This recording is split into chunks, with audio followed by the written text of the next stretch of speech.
Muy bien, vamos a continuar entonces navegando con lo que veníamos hablando de Marcos en cuanto a su autor y vamos a ver qué testimonio tenemos de Marcos. Si hay una evidencia interna, se le conoce, se le llama evidencia interna de rastrear a Marcos en el Nuevo Testamento. Bueno, cuando nosotros vemos el libro de Hechos de los Apóstoles, mencionan a un cierto Juan, ¿verdad? Que su sobrenombre es Marcos. Están las citas ahí, entonces empieza a aparecer un personaje muy importante llamado Juan, pero que por sobrenombre Juan Marcos, que en mucha de la tradición se le conocería como Juan Marcos. También se contentan con uno de estos dos nombres, se comportan, perdón, o se complementan con uno de estos dos nombres. Uno, como Juan, solamente se llama Juan, se le llama de esa forma, y en otros lugares se le conoce como Marcos, ¿verdad? En el caso de 1539 de Hechos, dice el texto así solamente, y hubo tal desacuerdo entre ellos que separaron uno del otro. Bernabé, tomando a Marcos, navegó a Chipre. Pero cuando lo leemos en el 13:5, nos dice de un Juan. Y llegando a Salamina, anunciaban a los que tienen la palabra de Dios en la sinagoga de los judíos, tenían también a Juan de ayudante, ¿verdad? Entonces tenemos esta denominación. Algunas veces el texto bíblico le da el nombre propio, que es Juan, y algunas veces le da el sobrenombre, que es Juan, que es Marcos. Gracias, amor. También cuando escuchamos en el Nuevo Testamento, es el hijo de una tal María que vive en Jerusalén. Es una familia, por lo que se nota, una familia pudiente, económicamente hablando. Estaban acomodados económicamente porque tienen una casa en Jerusalén y la casa sirve como lugar de reunión. La casa de su madre acoge a la comunidad cristiana para la oración y a ella se dirige Pedro al salir de la prisión. Vemos que el lugar a donde va Pedro es a la casa de María. Dice el versículo 12, y habiendo considerado esto, llegó a casa de María, la madre de Juan, que tiene por sobrenombre Marcos, ¿no? Eso lo encontramos en el 12:12. Y tienen sirvienta incluso, ¿no? Eso coloca a Marcos en una posición económica muy buena. Tiene servidumbre, no era muy común en esos tiempos, solamente los que tenían dinero podían darse este lujo de una casa en la capital, diríamos, y sobre todo tener sirvientas, así es que este Juan Marcos, su mamá vive en Jerusalén, y es probable que él se haya criado ahí también. Encontramos a Marcos en compañía de Bernabé y de Saulo, ¿verdad? En una reseña de viaje se nos dice que Juan es el asistente de ellos, pero cuando llegan a Perge de Panfilia, Marcos se separa. No sabemos el motivo por el cual abandona la misión.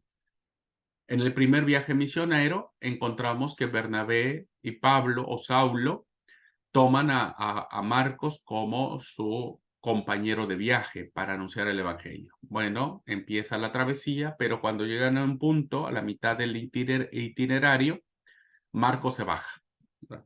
Marcos se baja, los abandona la misión. Insisto, no sabemos cuál fue el motivo por el cual dejó tirado el trabajo y se vuelve a Jerusalén.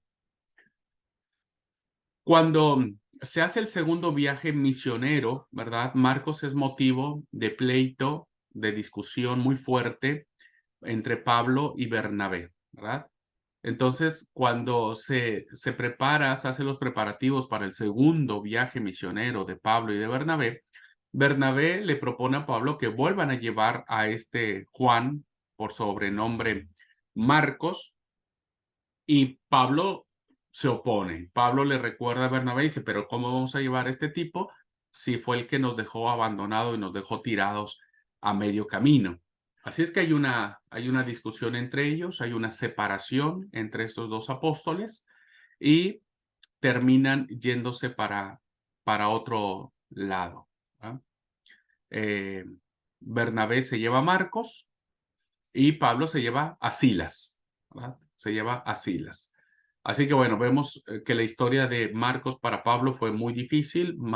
Pablo no lo quería ver ni en pintura. Pablo estaba re enojado con Marcos, ¿no? Tal vez que no permitió y se aferró, decimos aquí, se emburró y, y no dejó que Marcos fuera el segundo viaje misionero. Bernabé seguía confiando en Marcos, que es su sobrino. Más bien, no era familiar de Pedro, era familiar de Bernabé, Marcos, y, y bueno, se lo lleva, ¿verdad? Se lo lleva a un viaje misionero. En el cuerpo paulino, en las cartas de Pablo, encontramos que Pablo habla de un Marcos o de este Marcos en 3 ocasiones. Vemos cómo al principio la relación fue muy tensa, porque bueno, cuando alguien te decepciona en el ministerio, cuando alguien te deja aventado, pues como le dije, Pablo no quería ver más ni en pintura a Marcos, pero le permite, la gracia de Dios, siempre digo, permite que estos terminen amistándose, perdonándose, reconciliándose. Y entonces Pablo va a mencionar a Marcos en sus cartas, pero ya de manera diferente, ¿verdad? Ya no tiene esa bronca del tipo que los dejó abandonados. Entonces, encontramos primero en la carta de la cautividad, en la carta de Pablo a los Colosenses, en el capítulo 4, versículo 10, esta alusión de Pablo que dice: Aristarco, mi compañero de prisiones, os saluda, y Marcos, sobrino de Bernabé, acerca del cual habéis recibido mandamientos, si fuere a vosotros, recibidle. Entonces, lo que Pablo le está pidiendo a la iglesia de Colosas, que si Marcos va a Colosas, lo reciban bien, le den todo como si lo recibieran a él. Así que vemos aquí una reconciliación muy interesante. Ya no es la bronca que Pablo le tiene a Marcos, sino ahora incluso lo recomienda para que cuando vaya, ¿no es cierto?, le reciban bien, le reciban con todos los honores y demás. Bueno, eso habla muy bien del apóstol Pablo, pues que termina reconciliándose con Marcos, ¿verdad? Y bueno, aquí Pablo le dice que es sobrino de Bernabé, o en otras traducciones dicen que era primo de Bernabé, ¿no? Cualquiera que sea el caso, primo, sobrino, eran familia. La segunda mención la encontramos en Filemón, en la carta a Filemón, en el versículo 24, Filemón 24, en donde hay esta alusión que dice: Marcos, Aristarco, Demas y Lucas, mis colaboradores. Vean ahora cómo Pablo coloca a este Marcos, ya Juan Marcos o Marcos es el mismo personaje, como colaborador de Pablo. Entonces lo eleva en un rango muy importante, ¿no? Así que surge efecto esta reconciliación, ¿no? Surge efectos esta reconciliación y termina siendo un colaborador de Pablo.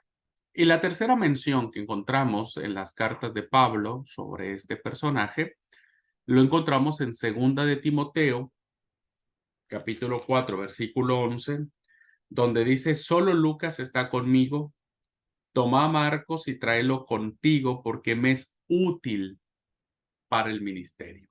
Lo volvemos a encontrar en esta carta pastoral, en donde ese personaje, ese Marcos, que fue motivo de bronca, de discordia y de separación entre Pablo y Bernabé, que eran una buena dupla de misioneros, termina siendo alguien útil, termina siendo alguien importante, siendo alguien muy amado por Pablo, ¿verdad? Muy amado por Pablo. Así que bueno, qué lindo que ahora este Marcos, ¿no es cierto?, pueda encontrar reconciliación, y este testimonio en las cartas de Pablo le sigue dando autoridad para que él sea un buen candidato, de haber sido el autor de la carta de Pedro. Así que bueno, así lo encontramos en el Nuevo Testamento. Luego lo volvemos a encontrar ahora ya en alusión a Pedro, ¿verdad? Se cree que la primera carta de Pedro es propia de Pedro, o sea, Pedro la escribió él mismo. Entonces él escribe en Primera de Pedro 5:13, dice, os manda recuerdos la que está en Babilonia, elegida como vosotros, y en particular mi hijo Marcos. Vean la denominación o la adjetivación que hace el apóstol Pedro de la persona de Marcos. Y esta frase, mi hijo, lo hace profundamente cercano, ¿verdad? Entonces, la tradición de los padres de la iglesia que le atribuyen a Marcos los recuerdos de Pedro se confirman en la carta canónica por la relación que tenían. Y seguramente Pedro le abrió todo su corazón a Marcos, le contó todo, no se guardó absolutamente nada, ¿no es cierto? Y entonces le transfiere todas las palabras que él recordaba de Jesús y Marcos toma de lo que le importa para su propósito, lo que le conviene para fines de su obra literaria. Cuando hablamos de Babilonia, ¿verdad? La interpretación más probable es que Babilonia sea Roma, la ciudad. Por eso creemos que el Evangelio de Marcos fue dirigido a la comunidad de Roma, la comunidad de la ciudad de Roma, ¿no? Que se le conoce como la comunidad marcana, ¿no? Bueno, ahora vamos a ver un poco cómo la figura de Pedro. Bueno, hasta aquí alguna pregunta, hermanos. ¿Está bien? No, ninguna pregunta, duda.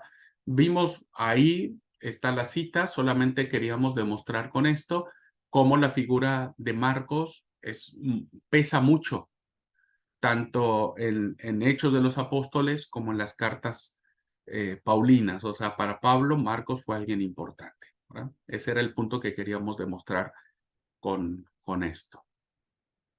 Bueno, ahora si concedemos razón de que el Evangelio de Marcos recoge la figura petrina, pues vamos a encontrarla, o sea, vamos a rastrearla, vamos a hacerla de detective y vamos a rastrear hasta dónde la figura de Pedro se inserta en el Evangelio de Marcos. Así que Marcos va a presentar la imagen de Pedro partiendo de tradiciones distintas. Esto es muy interesante. Recuerden, si bien es cierto, Marcos recuerda las historias más importantes, Marcos también le llega información oral. O sea, Marcos también tiene fuentes distintas a la de Pedro, ¿no es cierto? Que va a complementar en su evangelio.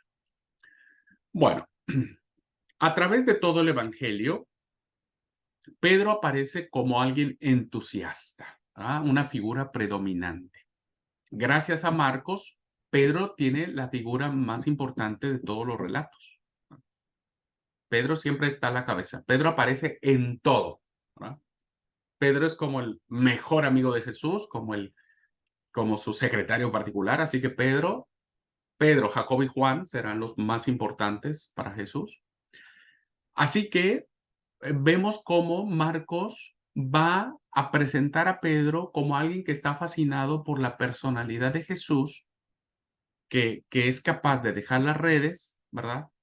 Pero que no logra mirar en ese momento cuál era la realidad más importante de la persona a la cual él estaba siguiendo.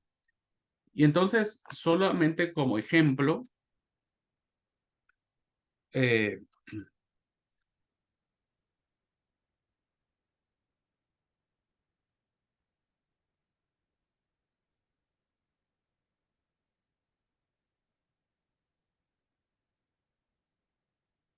voy a mencionar, déjeme ver,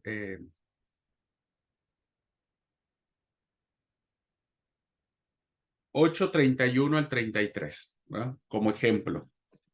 Fíjense lo que escribe Marcos de Pedro, ¿verdad? De Pedro. Dice, y comenzando a enseñarles que le era necesario al Hijo del Hombre padecer mucho y ser desechado de los ancianos por los principales sacerdotes y por los escribas y ser muerto y resucitar después de 3 días. Estoy leyendo Marcos 8, 31 al 33.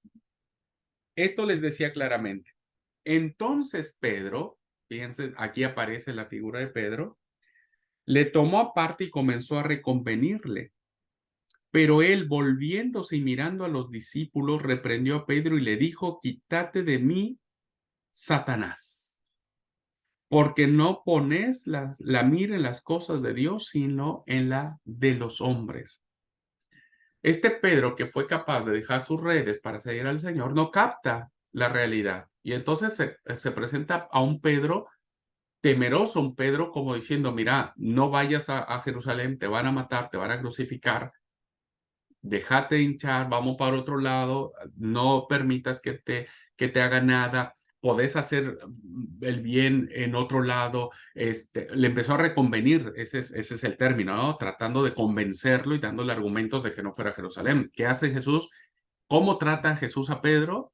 Y vean que Marcos no lo disimula, o sea, Marcos no lo retoca, Marcos no es diplomático para ponerle palabras bonitas. Le dijo, le escribe tal y como le dijo, y seguramente Pedro recordó esa anécdota y dijo: vos sabés que algún día el Señor me dijo: aléjate de mí, Satanás, porque no pones las cosas en las cosas del cielo. Muy interesante cómo Marcos refleja la personalidad de Pedro en función de quién era Jesús.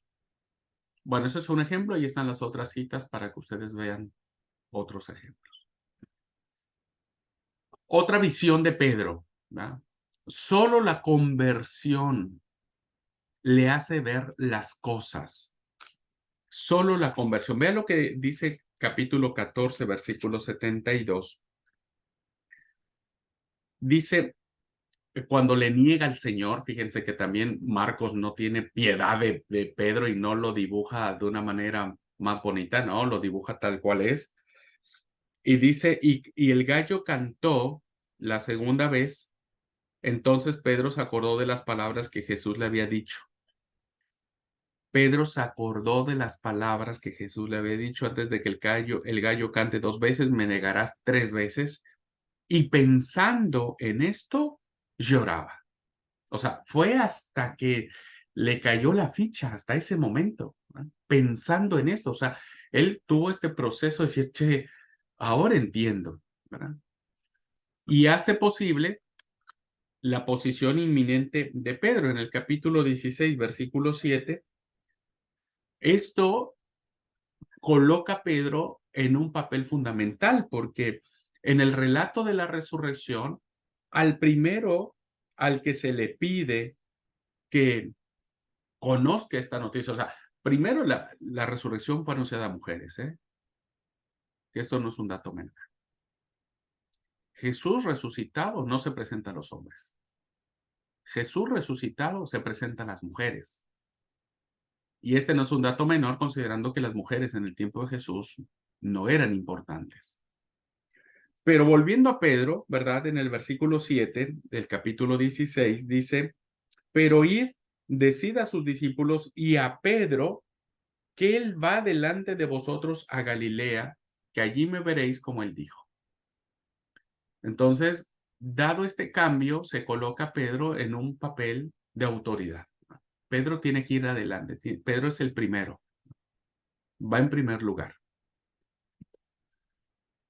Luego, cuando leemos la jornada a Capernaum, que está relatada por Marcos, del capítulo 1, del 16 al 38, encontramos que todo tiene que ver con los recuerdos de Pedro. Si vemos, empezamos en el 16, vemos que Jesús llama a Simón Pedro, ¿verdad? Lo llama. Y dejando las redes, lo siguieron. Bueno, eso me imagino que Pedro lo recordó y suspiró cuando tenía que volver. Luego, cuando se enfrentan con la expulsión del demonio, dice que empiezan a discutir y se asombran de lo que está pasando, lo que está haciendo Jesús, ¿no? Se asombran. ¿Qué es esta nueva doctrina que con autoridad manda a los espíritus inmundos y le obedecen? Bueno, luego viene algo que, el chiste cruel, ¿verdad? El chiste cruel. Dicen que porque Pedro negó a Jesús y porque le curó a la suegra, ¿no? Es un muy mal chiste para el tema de las suegras, pero no, es así. Bueno, vemos ahí cómo Jesús sanó a la suegra de, de Pedro, ¿no? Y bueno, viene a su memoria cómo mucha gente empezó a sanarse, muchos demonios fueron sacados, eh, este, cuando el Señor muy de mañana fue a un lugar desierto, oraba y al primero que buscó fue a Simón Pedro. En fin, está lleno de recuerdos el capítulo de la jornada yendo a Capernaum, ¿verdad? Otra tradición que encontramos en la figura de Pedro es que está ligado particularmente a un reducido círculo de discípulos. Eh, Solo en Marcos aparece Andrés también, ¿no? Como hermano de Pedro. En todos los otros evangelios, el círculo de Jesús, el círculo más íntimo, más íntimo, más íntimo, era Pedro, Jacobo y Juan, ¿no? O Santiago, como quieran llamarle. Santiago, Jacobo es lo mismo. Entonces, esto hacía que era la mesa chica, diríamos, ¿no? Hoy en términos. Era la mesa chica del Señor. Y ahí, bueno, se charlaba un montón de cosas. Estos discípulos fueron los que presenciaron los actos más importantes y los milagros más importantes de Jesús. Por ejemplo, la transfiguración solamente fue presenciada no por todos los discípulos, sino por estos tres, Pedro, Santiago y Juan, así es que pertenecían a este círculo reducido de discípulos. Otra parte de la figura de Pedro es que él encabeza la lista con este sobrenombre. Y realmente la tradición bíblica le guardará el sobrenombre, Pedro, no Simón. Nosotros nunca nos referimos al discípulo Simón, siempre Pedro. Y a diferencia de Mateo, ¿verdad? A diferencia de Mateo, Marcos no expone el alcance del nombre de Pedro referido a la iglesia. Mateo sí. Mateo dice, tú eres Pedro y sobre esta piedra edificaré mi iglesia. Pero Marcos no le da esa importancia, ¿no? Marcos no le concede a Pedro esta figura, ¿no? De que por su nombre, en él se construirá la iglesia. Pero Mateo sí, ya vamos a explicar ese pasaje y cuando entremos en Mateo, vamos a explicar por qué Mateo lo recoge de esa manera. Pero así que en Marcos va a hablarse después del sobrenombre que aparece en el capítulo 3, versículo 16, va a aparecer como Pedro, ¿verdad? Y la figura de Pedro, él lo decía que es un dato curioso, que es muy lindo porque ustedes vieron que cuando alguien quiere contar algo de nosotros, tratamos de que las cosas feas no se sepan. No nos gustaría que alguien un sábado a la iglesia ventilara nuestras indiscreciones, ¿no? O los errores que hemos cometido. No nos gustaría. Entonces, muchos por naturaleza tratamos o de evadirlos o los modificamos para que no se escuchen tan feo, ¿verdad? Tan chocante. Pero cuando ustedes leen este relato de la negación de Jesús, se van a dar cuenta que no hay ninguna intención de ocultar nada, de maquillar nada, de cambiar nada, de justificar nada. Y entonces me imagino que cuando Pedro le cuenta a Marcos ese evento, seguía llorando, ¿no? Nos pasa a todos cuando recordamos esos errores que cometemos, ¿no? Y nos volvemos a enfrentar a ellos, pues terminamos llorando. Y entonces Pedro recuerda esa escena y no omite nada, ¿no? No omite nada. Y Marcos nos va a contar que cuando Pedro termina negando al Señor, dice que lo comienza a maldecir. Él le empieza a decir, no conozco a este hombre, no sé quién es, y lo empieza a maldecir, ¿no? Entonces, Pedro se expone, ¿verdad? Y Marcos le dijo a Pedro, bueno, con la pena, querido amigo, pero yo no voy a disfrazar esto y voy a escribirlo tal como fue. Y Pedro dijo, adelante, hacelo, porque eso fue lo que pasó y eso fue lo que yo hice y eso fue lo que y eso me va a pesar toda la vida, aun cuando después fue perdonado y todo lo demás, pero seguramente le pesó toda la vida, ¿no? Toda la vida le pesó haber negado a su mejor amigo. Así que bueno, vemos cómo la figura de Pedro es predominante en el Evangelio de Marcos. Bien, ahora pasemos a otro tema que tiene que ver con la comunidad. ¿A quién se dirige Marcos? ¿A quién le escribe Marcos? Que esto es muy importante. Si nosotros aprendemos a identificar a quienes escribe los autores bíblicos, entonces vamos a poder identificar las motivaciones, las intenciones que tuvieron para esto, ¿no? Entonces, la primera característica que vemos en el Evangelio de Marcos es que la comunidad, el grupo al que él escribe, es un grupo que está en crisis, tiene problemas, está en tribulación, no le están pasando bien, están en un periodo de prueba. En los años 60, 70, que es más o menos el tiempo en el que se escribe este evangelio, tanto Palestina, es decir, la región donde vivió Jesús y donde se, se empieza a expandir el evangelio, y el imperio romano, que era pues el imperio que sojuzgaba todos esos territorios, experimentan graves problemas, graves persecuciones, ¿verdad? Y entonces, en Palestina, la tensión no había cesado de crecer entre el invasor romano y los movimientos de insurrección de los a veces llamados Galileos. O sea, había un grupo de judíos que no estaban de acuerdo que Roma los sojuzgara, así que se levantaban en armas. Entonces, esa tensión que había, viste, esos foquitos de levantamiento que Roma aplastaba. Cuando veía una sublevación o una rebelión, Roma iba y los mataba a todos, ¿viste? Los mataba, los encarcelaba, todo, fue cruel, y entonces aplacaba eso.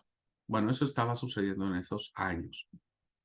La guerra judía empieza a estallar en el 66, ¿verdad? Que va a dar paso a la invasión a Jerusalén. Entonces, en el 66 empieza a haber estos conflictos ya muy fuertes, ¿verdad? En donde la mayoría de la población judía ya empieza a tomar partido.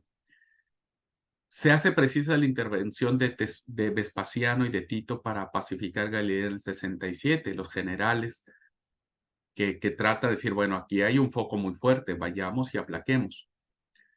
Al parecer, la comunidad de Jerusalén ha oído apela, ¿verdad?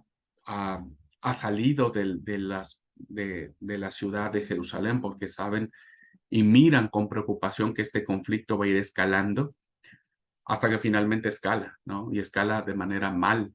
Y los romanos terminan destruyendo, conquistando la ciudad. Hay una gran matanza, hay la destrucción del templo total, hay la aniquilación de la ciudad, del templo principalmente, ¿no?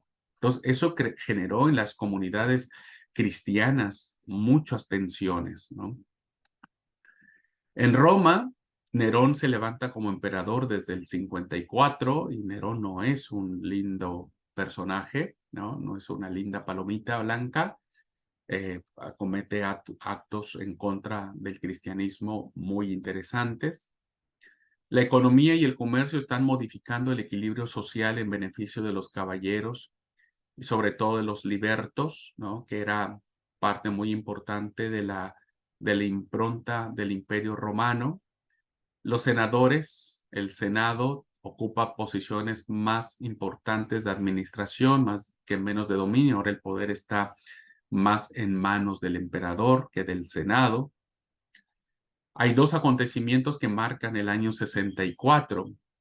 Uno con una superinflación que está teniendo el imperio, que va a devaluar la moneda de circulación, que provoca, como toda inflación, y díganlo a nosotros aquí en Argentina, sabemos lo que eso provoca, y también un incendio provocado por el emperador para culpar a los cristianos de ese incendio, y eso permite que el incendio de Roma permite que se culpe a los cristianos y estos sean perseguidos. Y otro evento más que envuelve el tiempo en que se narra el Evangelio de Marcos es que tras la muerte de Nerón hay una guerra civil, ¿verdad?, que se suscita de junio del 68 a diciembre del 69, hasta que finalmente el general Vespasiano ocupa el lugar de Nerón como emperador. Bueno, todas estas convulsiones políticas, sociales, económicas, religiosas, de persecución, pues marcaban esos años, ¿no es cierto?, que no solamente se centraban en Palestina, sino en todos los lugares donde el cristianismo existía, ¿no? Entonces, no le estaban pasando bien. Así que el Evangelio de Marcos es dirigido a una comunidad que necesita que alguien les aliente, que alguien les oriente. Así que hablando que la comunidad marcana es una comunidad en un periodo de crisis, eh, encontramos, por ejemplo, que la comunidad cristiana experimenta las consecuencias de tales perturbaciones, tanto por judíos como por romanos. Los que llevan la peor parte son los cristianos, ¿verdad? Pero estos conflictos entre romanos y judíos pues provocaron mucha desestabilización, que insisto, quien llevó la peor parte pues eran los cristianos. Así que hacia el 43-44, Herodes Agripa I manda matar a Santiago, el hermano de Juan, a Jacobo, uno de los pilares de la iglesia. Fíjense lo grave que pudo haber sido esto, ¿no? O sea, mandarlo a matar a un líder religioso. Hoy, si alguien mandara a matar a algún líder religioso importante, no sé qué pasaría en el mundo. Bueno, el poder en ese momento era muy fuerte, ¿verdad? Y entonces termina siendo asesinado Santiago, una de las columnas de la iglesia jerosolimitana, y eso provoca, ¿no?, persecución, provoca una desestabilización con la iglesia judeocristiana. En ocasión de un vacío de poder romano, Santiago, el hermano del Señor, ¿verdad?, cuando no hay ley y no hay quien ejecute, el hermano carnal de Jesús, su hermano de sangre, es ejecutado en el 62. Así que Simeón lo reemplaza en la presidencia de la iglesia de Jerusalén, ¿no?, porque también el hermano de Jesús fue un líder muy importante de la iglesia, ¿no? Entonces, vean todos estos datos que envuelven a esta comunidad que está siendo marcada por una profunda crisis. Y se remata, ¿verdad?, con la muerte de los dos grandes paladines del evangelio. Toda la iglesia queda huérfana. Sus líderes principales mueren. Entre el 64 y 67 tenemos los martirios tanto de Pedro como de Pablo. Y eso hace que la iglesia se quede huérfana, ¿no? Y entre en crisis. Y ahora murieron ya las columnas, ¿no? Los hermanos del Señor habían muerto, los otros discípulos habían sido muertos, Pedro y Pablo muertos, o sea, entonces esto provocaba que la iglesia pudiera entrar en una situación de crisis de fe y estando a la deriva principalmente del Imperio Romano. Así que existen también, siguiendo esto, el contexto histórico que envuelve la comunidad marcana, existen otros datos que nos permiten definir la vida del grupo que siguió a Jesús. El texto de Marcos nos proporciona algunas indicaciones, ¿verdad? Es decir, con todo este contexto que estaba viviendo, Marcos con su evangelio define las directrices que la iglesia en ese momento debería tener, esta comunidad debería asumir ciertas actitudes, ciertas acciones, ciertos pensamientos en su vida cristiana que le permitieran a ellos, ¿no es cierto?, reconocer en el Evangelio de Marcos estas directrices, estos consejos de Jesús en medio de esta tribulación. Y entonces Marcos nos lo dice. Y vemos, por ejemplo, que Marcos dice que el llamado de Jesús, todo aquel que sigue a Jesús, va a provocar un desarraigo. El que sigue a Jesús no va a estar en la comodidad. Y entonces, cuando nosotros leemos en el testimonio del capítulo 1, versículo 17, le dice, y les dijo Jesús, venid en pos de mí y haré que seáis pescadores de hombres. Y dejando luego sus redes, le siguieron. Versículo 20, y luego los llamó y dejando a su padre Zebedeo en la barca con sus jornaleros, le siguieron. O sea, seguir a Jesús es dejarlo todo. Y en una comunidad que está viviendo crisis, debe saber que si está desarraigándose por la causa de Cristo, esto era mandamiento del Señor. Y esto es lo que provocaba seguir a Jesús, ¿no? Lo mismo pasó cuando se llamó a Mateo. Dejando el banco de los tributos, se levantó y siguió a Jesús. Lo mismo hizo cuando eligió a sus discípulos. Llamó a los que él quiso para que estuvieran con él y los enviara a predicar. Lo mismo sucedió en el capítulo 10, versículo 21, cuando el Señor le dice al joven rico, ¿querés seguirme? Vende todo lo que tienes, dalo a los pobres y seguime. Es decir, llamar a Jesús, seguir a Jesús es un desarraigo. Pues cuando alguien está en una situación de crisis, debe saber que Jesús nos llama a eso. Incluso hoy Jesús nos sigue diciendo lo mismo, ¿no? O sea, los que hemos experimentado la llamada de Jesús y nos hemos desarraigado de los nuestros, de nuestra tierra, sabemos que no es fácil y sabemos que implica un montón de sacrificios, pero cuando vemos esto y vemos que los discípulos dejaron todo por seguir al Señor, pues los que nos sentimos desafiados a ser desarraigados, encontramos esperanza y encontramos consuelo de decir, bueno, si los discípulos dejaron todo y siguieron al Señor, pues también nosotros tenemos que hacerlo, ¿verdad? Y eso lo encontramos en el Evangelio de Marcos y la comunidad que él escribe lo entiende así. Otra directriz es que quien sigue a Jesús debe estar dispuesto incluso a abandonar a su familia y a su profesión.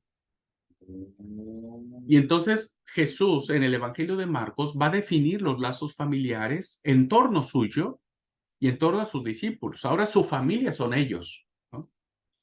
Cuando vemos en el capítulo 3, versículo 20 al 21, ¿verdad? Dice, y se agolpó de nuevo la gente de modo que ellos ni aún podían comer pan. Cuando lo oyeron los suyos, su familia, ¿verdad? Vinieron para prenderle porque decían, está loco, está fuera de sí. Pero esto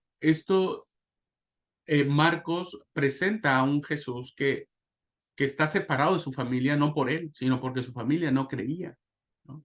No creía en él.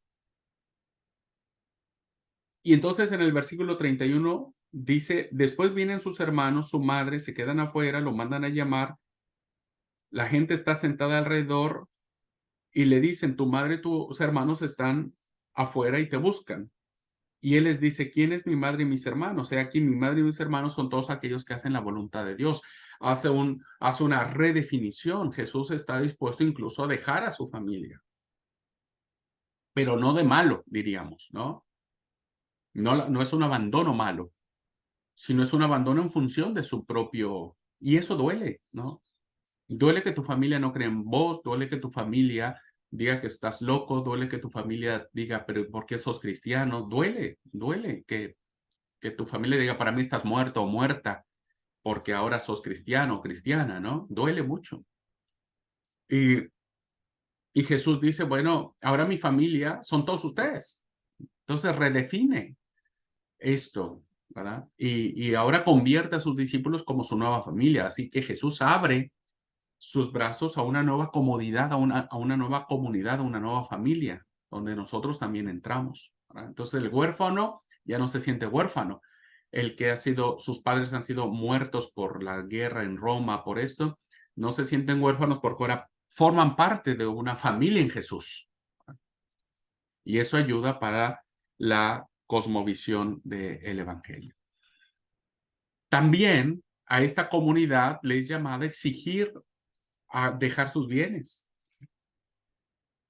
Y entonces en el capítulo 6, versículos 8 y 9 dice, y les mandó que no llevase nada para el camino, solamente bordón, no alforja, no pan, no dinero en el cinto, solamente sandalias y lleven 2 túnicas. Esta premisa, ¿no es cierto?, de que los bienes materiales no forman parte del reino de Dios, ¿no es cierto?, está dentro de la teología marcana. Y entonces le está diciendo a su comunidad, Jesús le dijo a sus discípulos, no necesitan tantas cosas para hacer la misión, para hacer la obra, incluso para ser felices, ¿no? Solo lleven esto. No dinero, no alforja, no pan, no nada, ¿no? No se carguen de aquellas cosas que cuando mueran, pues no se van a llevar nada de eso. Lleven lo necesario, lleven lo que les puede hacer falta, ¿no es cierto? Lo estrictamente necesario, y eso será suficiente para que hagan la obra. Vean ustedes entonces, queridos hermanos y alumnos, cómo estas indicaciones de una comunidad en crisis los va guiando, los direcciona. Y entonces la iglesia, la comunidad empieza a entender este mensaje. Y ahora nosotros podemos decir igual que otra característica es que hay que renunciar a la seguridad de lo que la vida representa. Y entonces cuando vemos estas mismas indicaciones del 7 al 13, que son la misión de los discípulos, pues ellos van a una misión donde no saben qué les va a pasar, a qué se van a enfrentar, qué les van a decir, cómo los van a tratar, qué, qué van a experimentar, cuánto rechazo van a tener, todo lo que sufre una iglesia que está en persecución. Pero sin embargo, Jesús los envía y los discípulos aceptan. Entonces, esto, hermanos, es un ejemplo de inspiración para la iglesia que está en crisis.